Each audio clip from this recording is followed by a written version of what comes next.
ഇവൾക്ക് ഇതുവരെ എണിച്ചു വരാറായിട്ടില്ലാണാവോ? സമയം എത്ര വെച്ചിട്ടാണ്?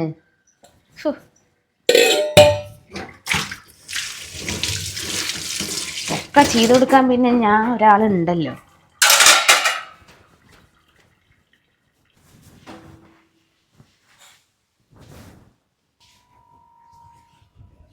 ഓ, എണിച്ചു വന്നോ? ഈ നേരത്തൊക്കെ നീ എണിച്ചു വന്നിട്ട് എന്ത് പണി ചെയ്യാന്ന് വിചാരിച്ചിട്ടാണ്? അതിനിപ്പോ സമയം 6:30 ആയിട്ടല്ലേ ഉള്ളൂ താത്ത. നിനക്കിപ്പോ നേരം വെളുത്തിട്ടുള്ളൂല്ലേ.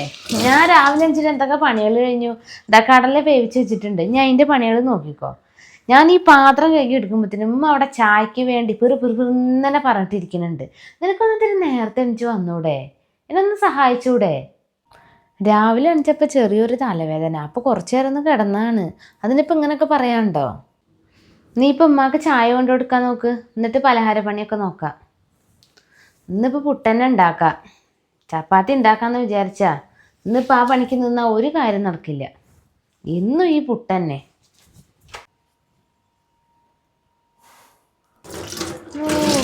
പറഞ്ഞത് അങ്ങോട്ട് പറ്റിയില്ല അവൾക്ക്. പറ്റിയില്ലെങ്കിൽ ഇപ്പം എനിക്കെന്താ?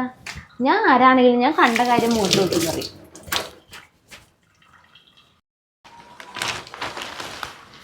ഇതമ്മ ചായ. സുബഹി നിസ്കാരം കഴിഞ്ഞ് ഇരിക്കാൻ തുടങ്ങിയതാണ് ഇവിടെ. ഈ കാറ്റത്തും തണുപ്പത്ത് ഒരു തുള്ളി ചൂടുള്ള വെള്ളം കിട്ടാൻ വേണ്ടി ആരിനൊക്കെ കാത്തിരിക്കണം. 2 പെണ്ണുങ്ങളുള്ള വീടാണിത്. ഒരു ചായ കിട്ടാറാവണമെങ്കിൽ ഉച്ചയാവണം. അതിനെങ്ങനെ? ഒന്നും മിണ്ടാൻ പാടില്ലല്ലോ. മിണ്ടിയോ മൂക്കിറക്കണ സാധനങ്ങൾ അവിടെ ഉള്ളവര്. ഇതൊക്കെ ഇവിടെ തന്നെ നടക്കുള്ളൂ.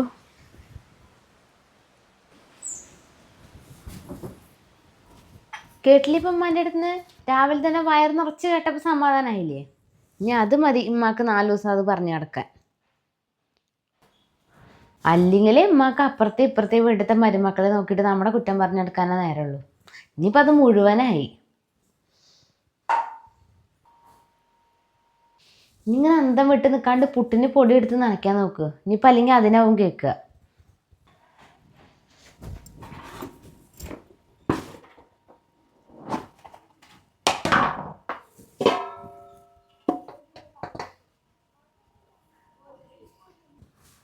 എന്ത് റസീന നീ കാട്ടണത്? സാധനങ്ങളൊക്കെ ഇത്തിരി പാകം പോലെ എടുക്കും കേട്ടോ. ഇപ്പോൾ കുറച്ചായിട്ട് ഇവിടെ സാധനങ്ങൾക്കൊക്കെ നല്ല ചിലവാണ് വരുന്നത്. ഇക്ക പറഞ്ഞിരുന്നു എന്താ പലചരക്ക് കടയിലൊക്കെ ഇത്ര ബില്ല് വരുന്നതെന്നൊക്കെ. എന്ത് താത്ത നിങ്ങൾക്കൊരു മോനം വെച്ചുള്ള സംസാരം? എനിക്കൊന്നും മനസ്സിലാവില്ല എന്ന് കരുതണ്ട കേട്ടോ. ഞാൻ കുറച്ച് ദിവസമായത് കേൾക്കണു. അത് ഞാൻ എന്ത് പറഞ്ഞു എന്നാ? സാധനങ്ങളൊക്കെ എടുക്കുമ്പോൾ ഒന്ന് നോക്കിയും കണ്ട് ചിലവാക്കുന്നല്ലേ ഞാൻ പറഞ്ഞുള്ളൂ. ഇതൊക്കെ ഇക്ക ചോദിക്കുമ്പോഴേ ഞാനാണ് മറുപടി പറയുന്നുണ്ട്. താത്താടെ വർത്താനം കേട്ടാൽ തോന്നൂലോ ഞങ്ങളിവിടെ ഓസിക്കാണ് കഴിയുന്നതെന്ന്.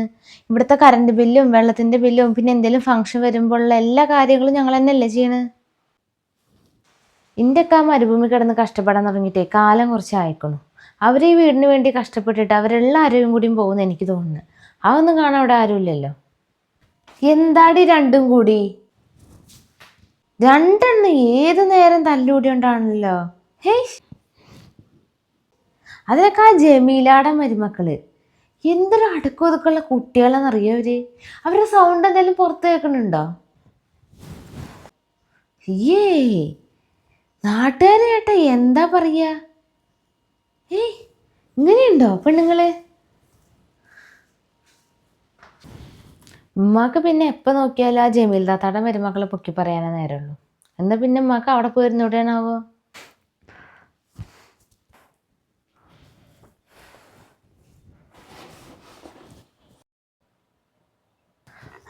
ഇവിടെ ഇത്ര നേരം എണിച്ചിട്ടില്ലേ? എടി എണിക്കാൻ നോക്ക്. എത്ര നേരം ഉറങ്ങും നീ? എനിക്ക് എണിച്ച് പല്ലിച്ചിട്ട് എന്തെങ്കിലുമൊക്കെ പോയി കഴിക്കാൻ നോക്ക് നീ. ഇന്ന് എന്തമ്മ ഉണ്ടാക്കിയേക്കണ്? എന്തുണ്ടാക്കണ്? പുട്ടുണ്ടാക്കി വെച്ചിട്ടുണ്ട് അവിടെ. ഇന്നും പുട്ടാ? നിങ്ങളെന്താ പുട്ട് ദേശീയ ഭക്ഷണമാക്കിയിട്ട് എടുത്തിട്ടുണ്ടോ? പുട്ട് തിന്ന് മടുത്തു. അതിന് വേറെ എന്തെങ്കിലും ഉണ്ടാക്കാന്ന് വിചാരിച്ചാൽ ഒക്കെ ഞാൻ ഒറ്റയ്ക്ക് ചെയ്യണ്ടേ? ആരെങ്കിലും ഒരാൾ കൈ സഹായത്തിനുണ്ടോ? പിന്നെ ഞാൻ തന്നെ ഒക്കെ ഉണ്ടാക്കണമെന്ന് വെച്ചാൽ എങ്ങനെ നടക്കുക? ഇനിയിപ്പോൾ അത് പോയി കഴിക്കാൻ നോക്ക്. കടലക്കറിയൊക്കെ ഉണ്ട്. ഇനി അത് ആരെങ്കിലും കഴിച്ച് പാത്രം കാലിയാക്കണായിട്ട് മുന്നേ വേഗം പോയി കഴിച്ചോ. പുട്ടന്നല്ലെന്നും അതിപ്പോൾ തിന്നില്ല വെച്ചിട്ട് ഒരു കുഴപ്പം വരില്ല. എന്താടിത്? നീ ഇപ്പം എണിച്ച് വരുന്ന സമയമാണിത്. ഒരു ബാല്യക്കാരിയെ കുട്ടികൾ എണിച്ച് തരുന്ന സമയം നോക്കി നോക്ക്. 2 കൊല്ലം കൂടി കഴിഞ്ഞാൽ വല്ലവൻ്റെ വീട്ടിൽ പോയി ജീവിക്കേണ്ടതാണ്. ഇനി എങ്ങനെ ഉമ്മ പഠിപ്പിക്കുന്ന പഠിപ്പല്ലേ കിട്ടുള്ളൂ. ആ പഠിപ്പോണ്ടേ അവിടേക്ക് പോയാൽ കെട്ടിയതിൻ്റെ 2ാം പക്കം ഇവിടെ കൊടുന്നാക്കും അവര്.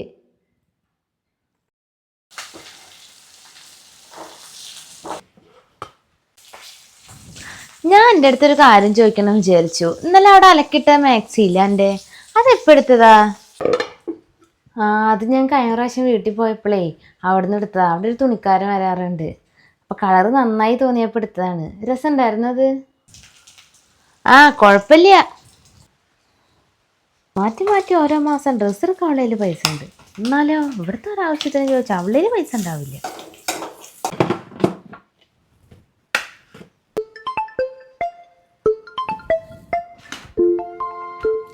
ഇക്കാണല്ലോ വിളിക്കണത്.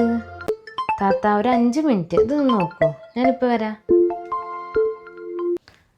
ഇക്കാ. മതി. നീ 1 മണിക്കൂർ നീ ഭാഗത്തേക്ക് വരാണ്ടിരിക്കാനുള്ള ഒരു കാരണമായി. എല്ലാം ചെയ്യാൻ ഞാൻ ഒരാളുണ്ടല്ലോ ഇവിടെ. എൻ്റെ ഒരു തലവിധി. നിങ്ങളോട് ഞാൻ എത്ര കാലമായി പറയുന്നു നമുക്കൊന്നും ഇവിടുന്ന് മാറി താമസിക്കുകയെന്ന്. ഈ വീട്ടിലേക്ക് ഇറക്കി നിങ്ങളുടെ പോക്കറ്റും കാലിയാവും. ഈ വീട്ടിലെ അടുക്കളയിൽ കിടന്ന് എൻ്റെ ആരോഗ്യം പോവും. എന്താ നിന്റെ ഇന്നത്തെ പ്രശ്നം?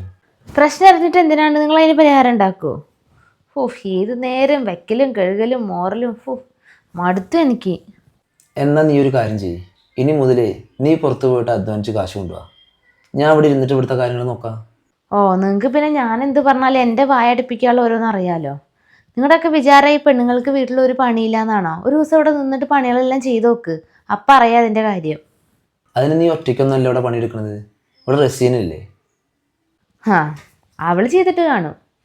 ഇങ്ങനെ പണിയെടുക്കാൻ വേണ്ടിയുള്ള ഒരു പെണ്ണിനെ ഞാൻ കണ്ടിട്ടില്ല. ഞാൻ എന്തെങ്കിലും പറഞ്ഞാൽ അവളെ ദേഷ്യം കണ്ടിട്ടുണ്ടോ? ഉമ്മയുള്ള സൈഡ് തന്നെയാണ്. നീ നിന്റെ പരാതിപ്പെട്ടി തുറക്കാണ്ട് നീ എനിക്കൊരു ഗ്ലാസ് ചായ എടുത്തിട്ട് വന്നു. ഞാൻ പരാതി പറഞ്ഞൊന്നല്ല, എൻ്റെ വിഷമം പറഞ്ഞാണ്. അല്ലെങ്കിൽ എൻ്റെ സൈഡ് നിൽക്കാൻ ഇവിടെ ആരുമില്ലല്ലോ.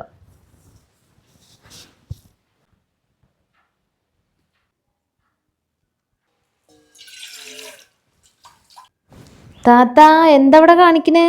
വേഗം വരി, എന്താ സീരിയൽ തുടങ്ങാറായി. അതാ വരഞ്ഞു. അവർക്ക് ഈ ചായ ഒന്ന് കൊടുക്കട്ടെ. ഇന്ന് അടിപൊളി എപ്പിസോഡാണല്ലേ. ഇന്നെങ്കിലും അവളോട് സത്യം പറഞ്ഞാൽ മതിയായിരുന്നു. സ്വന്തം മകളാണെന്നൊന്ന് പറയോ? നിങ്ങളിവിടെ വന്നിരിക്കും, നമുക്ക് നോക്കാം. നിനക്ക് ചായ വേണോ? വേണ്ട താത്ത.